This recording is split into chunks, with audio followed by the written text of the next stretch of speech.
Assalamualaikum warahmatullahi wabarakatuh.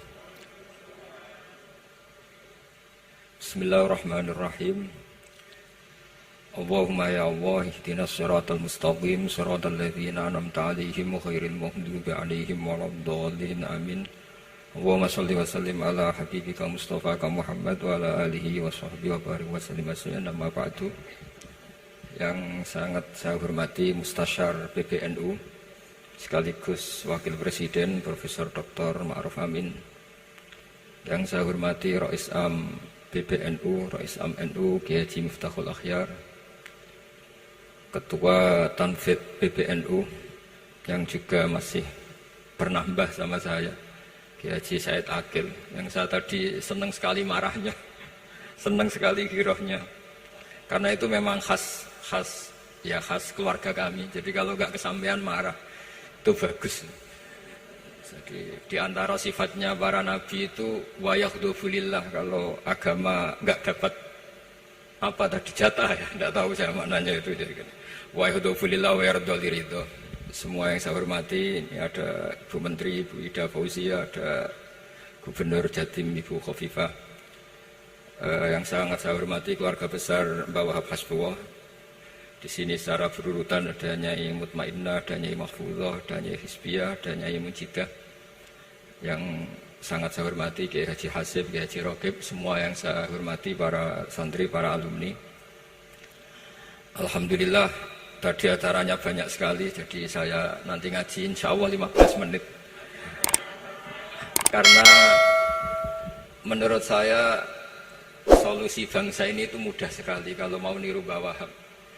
Saya kemarin ditilihi Gus Hasib, saya tidak bilang bertamu, karena kalau tamu itu seakan-akan saya yang jadi tujuan, tapi nilihilah karena beliau orang sepuh.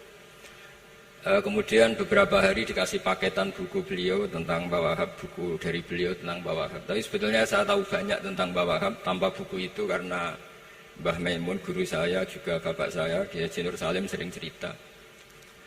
Kiai Wahab itu pedagang, juga ulama, juga politikus, juga pahlawan. Kita sebetulnya melihat itu sederhana, hanya sederhana dalam pikiran ulama. Jadi pernah suatu ketika Sayyidina Ali itu marah besar ketika melihat umat Islam itu pasif itu tidak aktif, sehingga beliau marah besar. Di antara kalimatnya itu, karena ini tengah-tengah kalimat, langsung pakai fa'ataf atau fa'tafrek atau apa sajalah, nanti terserah santri-santri yang ngi'rob. Fakubhan lakum hina sirtum gharadun yurma. Jadi umat ini akan buruk sekali ketika posisinya itu objek yang jadi sasaran tembak atau sasaran perasan pihak lain. Ketika misalnya haji itu bagus prospek, nanti ujung-ujungnya yang bikin sajadah kadang orang sana, mau biang kubu sebelah, nanti sensitif secara politik. Nanti ketika umat Islam punya kebutuhan pakaian ihram besar, juga yang produk kadang orang lain. Begitu seterusnya, sehingga setiap kebutuhan kita pun yang produk itu orang lain. Sehingga Mbah Wahab berpikiran sampai impor mori, pas itu kain putih. Begitu juga traveling, ketika umat Islam butuh mudah pergi ke Mekah untuk haji dan umrah, juga bironya itu kadang orang lain. Zaman itu Hindia Belanda, sehingga beliau dulu sudah mendirikan semacam biro haji. Itu semua adalah madhab, di antara madhab Sayyidina Ali ketika beliau mengatakan fakubhan lakum hina sirtum gharadun yurma. Buruk sekali kamu di mana-mana ini jadi objek. Misalnya kira-kira ginilah, kalau hallnya Mbah Wahab itu ada 10.000 santri, dan semuanya karena keluarga kiai itu dermawan, sama Bu Mujidah dikasih makan semua. Nanti cateringnya yang menyediakan orang lain, kita tidak punya kecakapan produksi itu atau melayani itu. Sehingga perdagangan Mbah Wahab dalam tradisi keulamaan itu dimaknani sebagai supaya kita ini jadi aktor, baik di perdagangan, di politik, maupun dalam solusi urusan-urusan publik. Misalnya sekarang ada problem apalah, sebetulnya solusinya gampang sekali. Ketika kita minus atau ketika kita tidak berkecukupan, mulai dulu ulama itu solusinya gampang. Pernah suatu Abdul Qasim Al-Junaidi atau siapa sajalah, ini karena polanya sama, menyuruh muridnya, saya tolong belikan ikan. Cara sekarang mungkin dikasih uang 50.000, terus dikasih tahu sama muridnya, Pak Yai uangnya tidak cukup karena harga ikannya 70.000. Terus kata gurunya, beri lebih murah lagi. Uang 50 aja tidak cukup, kok cari yang lebih murah. Kata beliau, arfisuhu bitarki. Ya bikin murah karena kamu tidak berkeinginan. Jadi nggak usah belikan katanya. Ini penting sekali karena dulu ada solusi, masyhur itu makalahnya Imam Syafi'i itu. Kata beliau, fa innal ghina anisya'ila bihi. Kalau kamu ingin tidak tergantung sesuatu, maka hindari sesuatu itu. Jangan memaksakan memenuhi sesuatu itu dengan memaksakan, tapi hindari sesuatu. Saya misalnya, kalau nuruti kepengin misalnya, kalau saya dengan nafsu serakah saya, mungkin saya ingin punya mobil mewah, ingin apa saja. Tapi itu membuat saya tersiksa karena harus menyediakan ini itu. Ya sudah, tidak usah ingin. Sehingga mudah sekali. Makanya kata ulama dulu, fa'innal ghina anisya'la bihi. Untuk menjadi berkecukupan, usahakan banyak hal yang tidak Anda butuhkan. Semakin banyak hal yang kita butuhkan, maka kita akan tergantung akan sesuatu itu. Makanya banyak ilmuwan, saya sering diskusi sama pakar-pakar sama ilmuwan. Apakah negara Amerika itu negara yang kuat? Banyak ilmuwan yang berpikir itu ilmuwan politik, bukan tasawuf, berpikir negara paling lemah itu ya kayak Amerika. Karena semakin powernya kuat, ketergantungannya semakin kuat. Untuk memenuhi kebutuhan listrik harus begini, untuk kebutuhan minyaknya harus ini. Semakin kita kuat, maka ketergantungan akan sesuatu semakin banyak. Jadi ibarat orang yang punya Alphard sama yang enggak kayak mana? Ya kayak yang enggak, karena kebutuhannya ada banyak. Artinya dalam kondisi krisis, ulama masih punya solusi, yaitu al-ghina itu anisya'la bihi. Jadi usahakan ketercukupan itu karena menghindari kebutuhan-kebutuhan yang tidak primer, yang tidak prinsip. Bukan memaksakan semuanya terpenuhi. Karena kita ini ulama. Dulu ketika sebelum ada negara, belum ada TNI, itu ulama punya cara untuk melawan Belanda. Karena mereka terbiasa punya loyalis, punya muhibbin, punya ghirah, punya strategi. Sehingga Belanda itu kesulitan ngedip ulama. Apalagi mereka terus ke Mekah, ketemu komunitas internasional yang semuanya berfatwa bahwa penjajahan harus dilawan. Itu luar biasa. Belum ada negara, nggak ditopang negara, kemudian tetap bisa melakukan perlawanan. Coba kalau dulu ngelawan nunggu, wah saya mau melawan penjajah kalau saya diangkat jadi TNI, saya mau melawan kalau saya punya otoritas yang disahkan negara, itu ribet, negara belum terbentuk. Makanya ini saya tidak akan ngaji lama-lama, tapi saya akan cerita khas Mbah Wahab sesuai riwayat yang saya dapatkan dari guru-guru kami, bahwa beliau tadi seperti yang dikatakan Pak Said, membina dan menyebarkan NU kemana-mana tanpa uang proposal. Nggak kebayang saat itu proposal kepada siapa, negara sendiri masih susah. Lalu mau diajukan kemana? Terus yang mau tanda tangan itu ya siapa? Jadi yang saya tahu tadi, yang penting kita niru sesuai yang diidam-idamkan tadi Sayyidina Ali. Jangan sampai kalian itu menjadi gharadun yurma. Ada apa saja orang lain yang memikirkan labanya, kita yang jadi objek. Sehingga zaman itu kita terima kasih semua sama Mbah Hashim, sama Mbah Wahab. Karena ini zuriyatam ba'duha min ba'd. Kita tahu Mbah Wahab putra Mbah Hasbullah, punya ibu Nyai Fatimah, terus sampai Mbah Abdus Salam ya. Kemudian Mbak Hashim punya ibu Halimah, punya abah lagi siapa setelah Halimah itu Lainah ya. Nah, terus Mbak Abdus Salam, jadi ini zuriyatam ba'duha min ba'd. Kalau dalam tulisan itu sampai Mbak Abdul Jabbar bin Ahmad bin Mbah Sambu. Memang Mbah Sambu punya beberapa saudara, diantaranya ada yang namanya Mbah Yusuf, itu yang melahirkan keluarganya Mbah Ahmad Siddiq Jember, Mbah Siddiq Jember. Ada yang Abdul Halim yang melahirkan keluarga Lasem. Termasuk saya itu lewat jalur Mbah Abdul Halim. Jadi zuriyatam ba'duha min ba'd. Dulu semua orang zaman Rasulullah SAW itu dilatih jadi aktor, jadi subjek. Sehingga orang yang miskin pun ketika perang Tabuk, perang Dzatil Usrah, itu semua menyumbang. Ada yang menyumbang emas yang nggak terkira, yaitu Sayyidina Utsman. Ada yang cerita, ya Rasulullah saat tadi malam buruh dan punya beras hanya 2 kilo, yang 1 kilo saya sumbangkan jenengan, yang 1 kilo saya pakai untuk keluarga kami. Sekarang logikanya sederhana, kalau orang miskin 3.000, pas itu anggap saja pasukannya misalnya 3.000. 3.000 nyumbang beras 1 kilo, itu artinya terdapat 3.000 kilo beras. Artinya apa? Orang Islam yang miskin membiayai dirinya sendiri untuk makan. Dan mereka adalah aktor heroik. Tapi kalau misalnya ini orang-orang miskin ini tidak mau urun rembuk, kemudian menjadi beban negara, maka yang harusnya dipakai senjata, dipakai beli sembako. Dulu zaman Nabi meskipun orang itu miskin, itu semuanya bersifat heroik. Sehingga perang Dzatul Usra itu perang paling dikenang Al-Quran. Nah, efek dari ingin memberi adalah tidak tamak. Makanya kalau dalam kitab tasawuf, itu orang pikir itu gak dikritik. Yang dikritik orang tomak. Karena orang menvonis orang lain kikir itu pasti karena berkeinginan mendapat. Kalau tidak berkeinginan mendapat, maka orang lain tidak akan kamu vonis sebagai kikir. Andai kan kita semua ingin memberi sumbangan kepada Indonesia, maka kita tidak akan menvonis pemerintahan kita tidak becus ngurmat kita.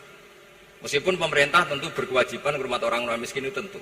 Tapi andai kan semua orang miskin berpikir ingin menyumbang pemerintah, maka tidak akan menyalahkan pemerintah ketika faktanya nanti suatu saat atau kapan saja, semoga ini tidak terjadi, itu tidak mampu menyumbang. Karena masyarakat kepikirannya memberi, bukan mendapat. Ini solusi-solusi yang diajarkan Rasulullah SAW yang disebut al-yadul ulya khairum minal yadis sufla. Jadi bahwa posisi memberi jauh lebih baik ketimbang posisi menerima. Sehingga ketika Allah mensifati orang baik itu siapa? Allah mensifatinya sederhana. Wa mimma razaqnahum yunfikun. Orang yang kepinginannya itu yang memberi. Itu dulu zaman Nabi, pas perang Khandaq, pas perang Tabuk, pas beberapa perang, itu orang yang paling miskin pun turun. Sampai orang-orang munafik mencibir, inna Allaha ta'ala la ghaniyun an shadaqati hadza. Allah tidak butuh sedekah hanya 1 kilo. Tapi coba efeknya dari sedekah 1 kilo itu tadi, misalnya orang miskin yang perang 3.000, itu semuanya memakan uangnya sendiri setidaknya nggak jadi beban negara. Terus mentalnya itu patriotik. Dari mental patriotik itu ketemu Belanda kayak apa, mereka bisa makan apa saja. Mulai ares gedang, mulai apa saja, yang penting halal. Karena mentalnya dari awal heroik. Tapi andikan mereka mentalnya tomak, mungkin sudah mati. Karena, wah nunggu negara ngasih makan, proposal dulu, sedang mati. Tapi orang dulu enggak, karena heroik inginnya memberi sehingga bisa mendapatkan solusinya sendiri. Ini solusi yang saya tawarkan sebetulnya ini mudawwan, artinya mudawwan itu ada di beberapa kitab, lihat di beberapa tafsir istilah perang Dzatul Usra, perang Tabuk atau perang apa saja itu zaman itu susah sekali. Itu menjadi solusi utama adalah setiap orang ingin bermental patriotik. Nah, kalau sudah orang bermental patriotik itu gampang, mengukur apa saja itu gampang. Karena tadi dari 3.000 atau 1.000 atau apa saja pasukan, sampai ada yang urun tadi beras 1 kilo.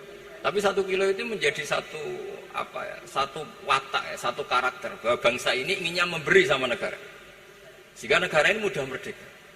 Coba kalau semua orang miskin zaman itu bermental ingin mendapat, ribut proposal, nyalahkan ini, enggak didata miskin tersinggung, kan capek.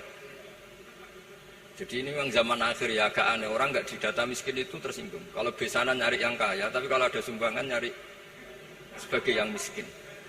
Jadi kalau tanya solusi khas ulama, kita belajar dari perang Dzatul Usra. Itu orang yang miskin, semuanya urun. Nah barokahnya urun itu kemudian mereka bermental patriotik. Barokahnya patriotik, yang kaya, yang miskin, yang pinter, semuanya berkontribusi untuk menyumbang negara. Akhirnya negara ini bisa merdeka sebelum terbentuk TNI, sebelum terbentuk Polri. Karena tadi keinginan memberi, keinginan patriotik. Sehingga cerita buyut-buyut saya ketika Belanda atau apa Jepang, itu yang dicari di geladak saya itu ya kitab. Karena kitab ini dianggap sumber inspirasi mereka melawan Belanda. Dulu kita tahu masyarakat kita itu kalau ngerti Belanda itu dipanggil Doro, wis penjajah jadi diundang Doro. Itu kan terlalu dulu. Sehingga orang Arab itu kadang agak dengan tanda kutip mencibir kita. Kalau bahasakan negara jajahan itu mustakmarin. Negara yang perlu rame, karena cara berpikir masih terbelakang. Wong penjajah kok dipanggil Doro. Terus ketika beberapa kiai melihat Belanda baik karena di alun-alun dikasih masjid gini-gini, sudah tidak berotak. Karena anggap Hindia Belanda itu baik. Baru ketika era beberapa ulama, ada Mbah Hashim, ada Mbah Hasbuh, tadi kata beliau Dwi Tunggal tadi. Terus ada fatwa resolusi jihad. Sehingga mereka baru sadar bahwa Belanda itu ancaman. Kayak apa pentingnya ilmu, kayak apa pentingnya fikih. Karena di fikih jelas, jihad untuk melawan penjajah itu fardu kifayah. Tapi jika musuh kadung ada di kita, maka itu fardu ain. Tidak lagi ada prasyarat harus lelaki, harus merdeka, enggak, perempuan pun harus terlibat. Sehingga kita punya pahlawan kayak Cuk Nyadin, beberapa daerah Kartini. Itu ada di khazanah kitab-kitab fikih kita. Jadi kita tidak pernah kehilangan khazanah untuk menjawab muskilatus zaman, untuk menjawab problem-problem zaman. Tapi yang penting kita selalu ngaji, selalu belajar. Saya adalah orang yang sebetulnya tidak pernah ingin terkenal karena saya itu suka belajar. Cuma saya bikin pengecualian, mau diundang kalau pernah sepuh. Ternyata yang pernah sepuh itu banyak. Ini agak musibah bagi saya karena harusnya kiai itu ya dihormati, tapi gara-gara kalah sepuh digawe kongkonan. Saya ini kemana-mana digawe kongkonan. Jadi gayanya nasihati, tapi aslinya diperintah. Jadi tidak ada kerennya sama sekali. Saya di mana-mana posisinya al-makmur, diperintah. Tapi saya senang karena ilmu itu butuh konsensus. Andai kan saya tidak pernah ngaji di depan Mbah Mun, di depan bapak, di depan guru-guru, maka mungkin saya tidak pede atas bacaan yang saya baca. Karena saya tidak tahu ini benar apa tidak. Sehingga masyhur dalam guyonan santri, ada orang tidak baca-baca kitab, cari kamus sampai mati tidak ketemu. Karena dia bacanya lam tarjiman. Wah itu cari di kamus sampai mati tidak akan ketemu. Bareng tanya gurunya, ini apa Pak Yai? Oh itu lam tarodaman. Lam tarodaman itu karena marjiknya mar'ah, orang ningali sapa mar'ah, daman ing getih. Dia bacanya jadi satu lam tarjiman. Dicari di kamus, ya, sampai mati tidak akan ketemu. Makanya di guyonan-guyonan pesantren itu banyak katanya ada cerita orang mati karena satu titik. Jadi gurunya baca habbatun sauda dawaun min kulli da. Jadi dia kitabnya kelebihan apa? Titik. Jadi kelebihan titik dia bacanya itu hayatun sauda dawaun min kulli da. Nyari ular hitam, kobra. Dipatuk mati, padahal sesuai resep kitabnya, karena kitabnya dia kelebihan titik hayatun sauda, artinya maknanya ular hitam, sementara tagnya mestinya habbatun sauda. Jadi kenaifan-kenaifan begini itu harus kita dandani, karena yang bisa, kata Pak Said tadi, yang bisa itu kita cari kebenaran dari mana. Kita itu ya pokoknya ulama lah, tidak harus NU, tidak harus Muhammadiyah, pokoknya ulama yang wasatiyah. Itu nanti terus gimana yang wasatiyah itu kayak apa, tapi jelas ulama. Karena dulu zaman, kalau kita fair secara sejarah dulu ya Mbah Wahab ya dekat Mas Mansur, dulu Mbah Hashim ngaji sama Mbah Ahmad Dahlan sama-sama di Mbah Soleh Darat, ketika di Mekah ya sama-sama ngaji di Syekh Khotim Minangkabau. Jadi kalau era beliau itu ya memang dulu perbedaan itu nggak ada masalah. Karena perbedaan itu bawaan visi ya. Saya belajar usul fikih di antara yang diceritakan di buku-buku Mbah Wahab. Beliau itu ahli usul fikih. Sementara Ki Bisri itu suka fikih mateng. Sehingga memang ada perbedaan antara fikih mateng dan usul fikih. Saya beri satu contoh. Ini guyonan tapi nanti di usul fikih nanti kelihatan. Di usul fikih itu ada ilmu namanya tangkihul manat. Ketika Nabi sama-sama menyebut sesuatu, sebetulnya ada benang merah di situ, tidak sama persis. Misalnya begini. Ja'a a'rabiyun ila Rasulillah sallallahu alaihi wasallam. Faqala ya Rasulullah ahlaktu. Wa ma ahlaka qaqal waqatu imraati fi nahari Ramadan. Ya Rasulullah, saya ini orang yang rusak karena saya berhubungan intim dengan istri saya di ketika Ramadan. Terus Nabi ngendikan, ya sudah kamu harus merdekakan budak. Saya tidak punya ya Rasulullah. Ya sudah kamu puasa 2 bulan berturut-turut. Kata beliau, puasa baru sehari saja kecelakaan apalagi 2 bulan. Karena kamu orang Arab lah, orang Arab itu dia cerita ini di Arab kita. Terus, ya sudah kamu sedekah sama 60 orang miskin. Saya ini orang paling miskin. Susah kan menghadapi orang miskin seperti ini. Nah, pertanyaannya secara usul fikih. Menurut mazhab Syafi'i, sanksi berat itu hanya untuk yang berhubungan suami istri. Sehingga kalau membatalkannya pakai rokok, pakai minum, pakai makan, tidak kena sanksi seberat itu. Masuk akal kan, karena memang hubungan suami istri dalam banyak hal, misalnya haji, itu ifsad, yang benar-benar ifsad, bisa merusak haji secara total. Tapi menurut Imam Malik, pikiran Imam Syafi'i itu dianggap aneh. Loh ini hubungan suami istri itu statusnya mubah, sesuatu yang boleh. Maka semua hal yang boleh tapi merusak kehormatan Ramadan, maka ketentuannya sama. Yaitu misalnya nggak sakit, nggak apa, pagi-pagi nyate. Wah itu kan melecehkan Ramadan, nggak sakit, nggak apa, kok pagi-pagi nyate. Perlu dicatat karena hubungan suami istri itu sesuatu yang boleh. Berarti kalau yang boleh merusak Ramadan hukumannya berat, makan yang statusnya boleh juga hukumannya berat. Itu dulu bapak saya ketika bikin analogi itu mau cerita sederhana gini. Hak di ono santri ya goblok, kandanane angel. Istrinya lapor ke kiainya. Pak Yai, santri jenengan kalau sama istri sering mukul itu nabok pakai tangan. Santrinya dipanggil kan alumni, kamu jangan sering mukul istri kamu gini-gini. Iya Pak Yai, njeh. Suatu saat 2 minggu istrinya lapor lagi, sekarang tidak nabok Pak Yai, nyaduk. Karena yang dilarang hanya nabok. Dipanggil kiai, lo kamu katanya masih sering nyaduk istri kamu. Yang dilarang kan mukul, sekarang nyaduk. Kapan-kapan meludahi. Nah, artinya di usul fikih dijelaskan bahwa makna haramnya naboi adalah hurmatul idza, haramnya menyakiti. Maka nyaduk sama, meludahi sama, menerlantarkan sama. Itu dulu bahwa hak ahlinya bikin usul fikih seperti itu. Sehingga misalnya amar ma'ruf nahi mungkar ketika beliau ditanya, apakah perlu ikut kabinet gotong royong? Tapi di situ banyak kelompok yang mungkin tidak cocok. Pikirannya kayak apa harus ikut, justru ikut benahi dari dalam. Meskipun dari ikut itu bahwa Wahab nyun sewu yang mengalami fitnah yang macam-macam dituduh karena zaman itu nasakom. Tapi itu beliau santai saja. Tapi zaman itu memang itu sah karena zaman itu belum dibubarkan. Jadi yang dialami Wahab ini luar biasa. Semuanya harus jadi pelajaran bagi kita. Makanya jangan pernah meninggalkan ilmu yang bernama usul fikih, karena fikih yang mateng itu cara basa Jawa ini akan kehilangan stok teks. Misalnya Nabi sedekah pakai kurma atau pakai apa makanan pokok. Itu hadisnya itu kurma, sama Imam Syafi'i digenti kutu ahli baladi, yaitu makanan pokok dari negara. Sehingga kita tidak bisa mentang-mentang Nabi sedekahnya pakai kurma terus kita orang miskin kita kasih kurma. Bisa linu tuh nih kalau makan kurma orang Indonesia itu.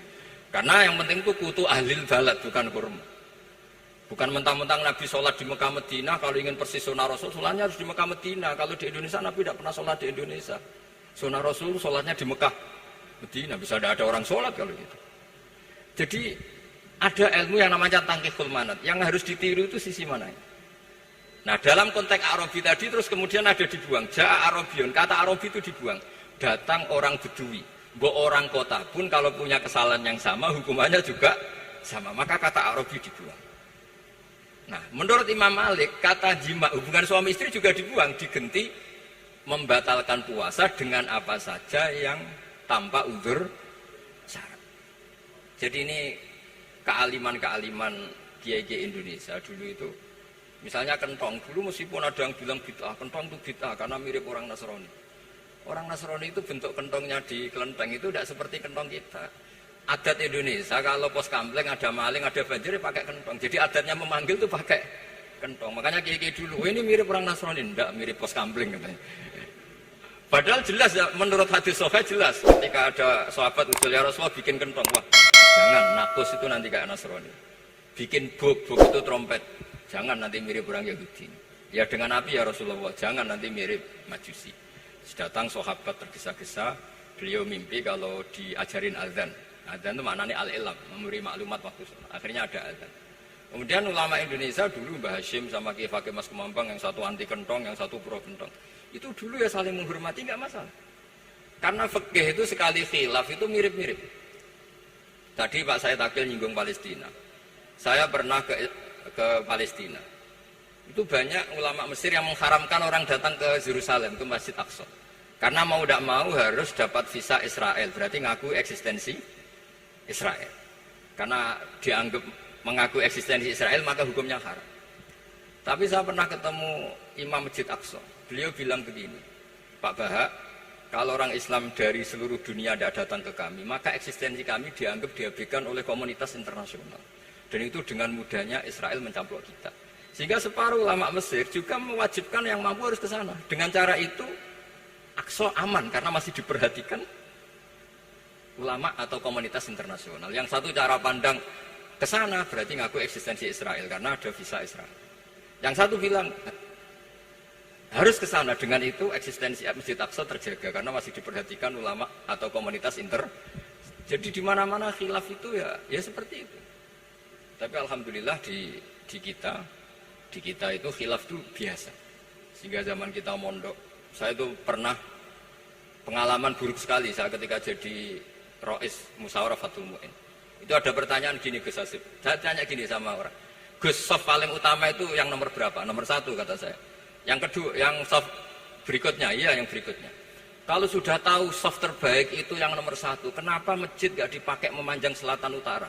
Biar semuanya nomor 1. Selagi masjid itu memanjang barat timur, pasti ada soft 1, 2, 3. Itu kan kurang ajar betul.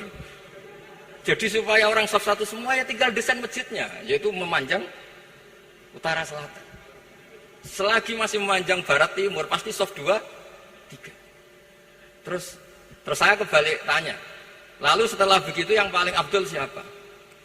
Yang sisi kanannya imam. Ya sudah, imamnya dipojokkan pol selatan, biar semuanya dari pol kanan.